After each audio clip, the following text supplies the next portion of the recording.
रचना Amarnath happy literature channel में आपका स्वागत करती हूँ। So friends, in this video I am going to talk about Plato and his objection to poetry and this topic I have chosen from classical criticism. So first let us discuss who was Plato. Plato एक Greek philosopher थे जो कि Athens में born हुए थे और ये classical period से बिलोंग करते थे। ठीक है, तो इनका जो मेन पर्पस था, जो मेन कंसंट्रेशन था, वो क्या था? To induce moral values in society. ठीक है, सोसाइटी में क्या इंड्यूस करना?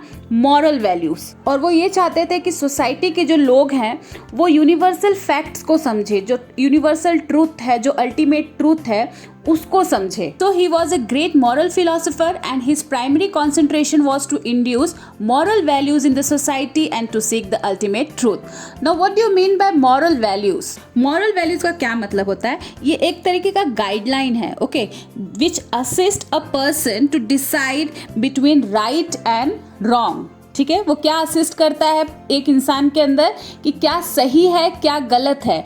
तो अगर किसी इंसान के अंदर मॉरल वैल्यूज है तो उसे सही और गलत के बीच में फर्क समझ में आएगा। तो प्लेटो क्या चाहते थे कि सोसाइटी के अंदर एक मॉरल वैल्यूज डेवलप हो। तो हमारा जो ये टॉपिक है, प्लेटोज ऑब्जेक्शन टू पोएट्री, तो मतलब वो पोएट्री को ऑब्जेक्ट कर रहे हैं, मतलब उनके अगेंस्ट है, पोएट्री के अगेंस्ट है। तो क्यों है पोएट्री के अगेंस्ट, उसे हमको जानना है। तो क्योंकि ये एक मॉरलिस्ट हैं, तो इन्होंने पोएट्री को भी एक मॉरल परसेप्शन से एग्जामिन किया है, ना कि aesthetic. So aesthetic means something which is concern with beauty and art. तो एस्थेटिक वैल्यू क्या है? ये एक तरीके का जजमेंट है which is based on appearance of an object. Object कैसा दिख रहा है, मतलब सुंदर दिख रहा है या नहीं, अच्छा लग रहा है या नहीं, तो उस ऑब्जेक्ट का क्या है वो एस्थेटिक वैल्यू।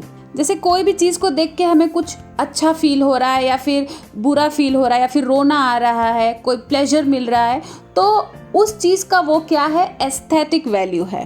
तो प्लेटो ने पोएट्री को मोरली जज किया है, ना कि एस्थेटिकली। जबकि ज़्यादातर जो पोएट्रीज होती हैं उससे हमें मॉरल वैल्यूज तो कुछ नहीं मिलते, लेकिन एस्थेटिक वैल्यू होता है उसमें। तो क्योंकि प्लेटो ने पोएट्री को मॉरली जज किया, तो उन्होंने क्या कंक्लूड किया कि ये सारे जो पोइट्रीज हैं वो क्या है? Immoral and imitative in nature. मतलब कि कॉपीड है, एक पोएट दूसरे पोएट के आइडियाज को कॉपी करके अपने पोएम में लिख रहा है, तो ये बोल रहे हैं कि ये सारे क्या है? Imitative in nature. अब मैं आपको एक एग्जांपल दूंगी ताकि आप थोड़ा और क्लियर हो जाओ ये मॉरल वैल्यूज और एस्थेटिक वैल्यू को लेकर। जैसे हम कोई डेली सोप देख रहे हैं, तो उसमें हमें किस टाइप का वैल्यू मिल रहा है? एस्थेटिक वैल्यू मिल रहा है, ना कि मॉरल वैल्यू। क्योंकि अगर हम मॉरली उसे देखेंगे, मॉरली जज करेंगे, तो हमें पूरा का पूरा सीरियल क्या लगेगा? इलॉजिकल लगेगा, उसमें कोई लॉजिक नहीं है, कोई रियलिटी नहीं है। ठीक है, लेकिन वही हम एस्थेटिकली देखेंगे तो हमको अच्छा लगेगा, प्लेजर मिलेगा। वो लोग जब खुश होंगे तो हम भी खुश होंगे, रोएंगे तो हम भी रोएंगे। ठीक है, अगर लेकिन मॉरली देखेंगे तो हम कभी उसको देख ही नहीं पाएंगे कि अरे यार क्या बकवास है ये। तो यहाँ पे प्लेटो ने क्या गलती कर दी कि पोइट्री को मॉरली जज कर दिया और उन्होंने ये कंक्लूड कर दिया कि जो पोइट्री है वो सारे इमोरल है। He confused aesthetic with morality and ultimately concluded poetry as immoral and imitative in nature. तो जो थिंकिंग इनकी पोइट्री के लिए थी, वैसे ही थिंकिंग इनकी ड्रामा के लिए भी थी। तो एज अ मॉरलिस्ट ये पोइट्री को डिसअप्रूव करते थे क्योंकि वो इमोरल था इनके अकॉर्डिंग। तो इनके अकॉर्डिंग पोएम क्या है? Collection of copies of ideas और फॉर्म। तो पोएम के बारे में प्लेटो क्या बोल रहे हैं कि ये सब क्या है? कॉपीड है। ये सारे जो आइडियाज है, सारे जो फॉर्म्स है वो कॉपीड है, वो ओरिजिनल नहीं होते हैं जो भी पोएम में है या फिर ड्रामा में है। तो प्लेटो एक्चुअली में क्या बोलना चाहते थे? जो ये ड्रामा होता है, पोएम होता है या फिर कोई आर्ट है, वो रियलिस्टिक नहीं होते, मतलब वो रियल नहीं होते, वो फेक होते हैं, फॉल्सवुड पे बेस्ड होते हैं। तो इसे सुनकर, इसे देखकर सोसाइटी को किसी भी तरीके का बेनिफिट नहीं होगा। ये सारी चीज़ें इंडिविजुअल के अंदर इमोशंस को जगाएगा, मतलब इमोशन को डेवलप करेगा और प्रैक्टिकल दुनिया से दूर ले जाएगा।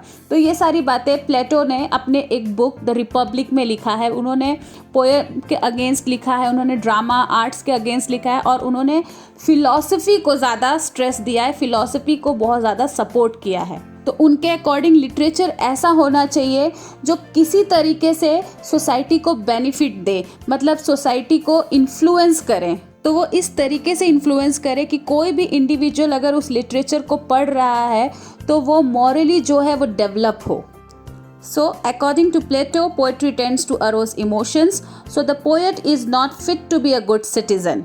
The moralistic approach believes that literature is morally good or has a capacity to influence people so as to make them morally better.